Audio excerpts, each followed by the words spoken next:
আসসালামু আলাইকুম। সবাই কেমন আছেন? আশা করছি মহান আল্লাহ তাআলার অশেষ রহমতে সবাই অনেক ভালো আছেন। আলহামদুলিল্লাহ আমরাও ভালো আছি। তো আজকের যে রেসিপিটা আমি তৈরি করছি সেটা মানে একদম যারা কোনো কিছু দিয়ে খেতে ভালো লাগে না যাদের, তারা এই রেসিপিটা তৈরি করে খেতে পারেন। অসম্ভব ভালো লাগে।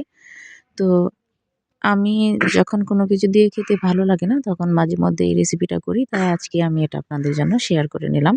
মানে ভিডিওটা শুট করে নিলাম আরকি আপনাদের জন্য। তো প্রথমেই কড়াইয়ের মধ্যে একটু তেল দিয়ে দিলাম কয়েকটা শুটকি।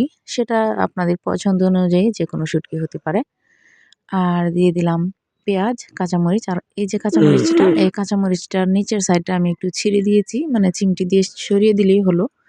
কেননা এটা করার কারণ হলো তেলের মধ্যে যখন কাঁচামরিচ ভাজা হয় তখন কিন্তু কাঁচামরিচ একদম ব্রাস্ট হয়ে যায়, মাঝে মধ্যে ব্রাস্ট হয়ে সেটা নাকে মুখে এসে পড়তে পারে।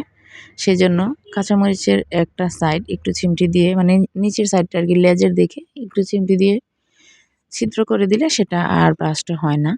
তো এখানে আমি দিয়ে দিলাম রসুন, মানে টোটালি পেঁয়াজ, রসুন, শুটকি, কাঁচামরিচ এবং লবণ। এগুলো আমি তেলের মধ্যে ভেজে নিচ্ছি। যখন ভাজা ভাজা হয়ে যাবে তখনই এগুলো নামিয়ে নেব। আর আপনারা যদি এখানে শুকনা মরিচ ইউজ করতে চান তাহলেও পারবেন। তবে এই ভর্তাটা একমাত্র কাঁচামরিচ দিয়ে কিন্তু খেতে অসম্ভব স্বাদের হয়, অনেক মজা হয়। আর হাতের কাছে যদি শুটকি না থাকে তাহলে রসুনের পরিমাণটা একটু বাড়িয়ে দিয়ে এভাবেও করে নিতে পারবেন, অনেক ভালো লাগে। আমি ওইভাবেও তৈরি করে দেখেছি, অনেক বেশি ভালো লাগে। কেউ বুঝতেই পারবে না যে আপনি শুটকি এখানে ইউজ করেননি। এই রসুনের কোয়াটা একটু বাড়িয়ে দিতে হবে। তো এভাবে করে আমি এগুলোকে ভেজে নিয়েছি। এই যে দেখুন, ভাজা কিন্তু আমার প্রায় কমপ্লিট হয়ে গিয়েছে। এই যে একদম ভাজা ভাজা হয়ে গিয়েছে। তো এখন আমি এগুলোকে নামিয়ে নেব। আর আপনারা আপনাদের পছন্দ অনুযায়ী এখানে এই ভাজাটা আর একটু বাড়িয়েও নিতে পারেন অথবা আর একটু কমিয়েও নিতে পারেন। আমি একদম পারফেক্ট ভাজাটা যখন হয়ে গেছে তখনই নামিয়ে নিলাম। এই তো আমি গরম গরম পাটার মধ্যে বেটে নিব। তো আমি পাটার মধ্যে নামিয়ে নিয়েছি। আর যেহেতু আমি নিজে ভিডিও করছি সেজন্য এক হাতে আপনাদেরকে দেখিয়ে দিচ্ছি। এভাবে করে আমি বেটে নিব। আর এমনভাবে বাটাটা দিব যাতে করে শুটকিটা একদম মানে আস্ত আস্ত থাকে।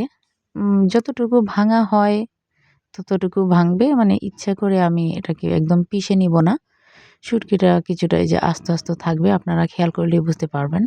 এই যে ভর্তার মধ্যে কিন্তু শুটকিটা আস্তে আস্তে রয়ে গিয়েছে, আধা ভাঙা হবে বা আস্তে হবে এরকম।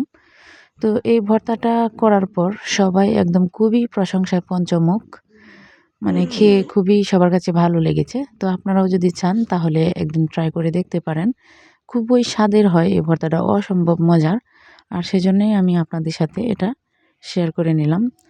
তো এই তো দেখুন, তো খুব দ্রুতভাবেই ভর্তাটা তৈরি করে নিয়েছি এবং আপনাদের সাথেও অল্প সময়ের মধ্যে শেয়ার করে নিলাম। সবাই ভালো থাকুন, সুস্থ থাকুন, অল টাইম নিরাপদে থাকুন। আসসালামু আলাইকুম।